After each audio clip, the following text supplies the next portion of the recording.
Ang mabuting balita ng ating Panginoon ayon kay San Lucas.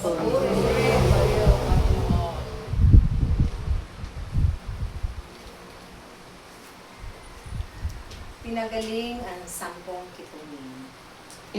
Sa paglalakbay ni Jesus papuntang Jerusalem, nagdaan siya sa lungganan ng Samaria at Galilea. Habang papasok na siya sa isang nayon, silalubong siya ng 10 kitunin. Tumigil ang mga ito sa may kalayuan at sumigaw, "Jesus, Panginoon, mahabag po kayo sa amin." Pagkakita sa kanila ay sinabi ni Jesus, "Lumakad na kayo at magpatingin sa mga pari."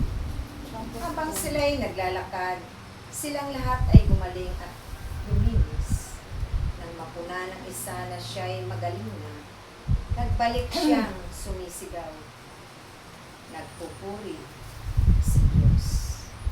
Nagpatira pa siya sa paanan ni Jesus at nagpasalamat.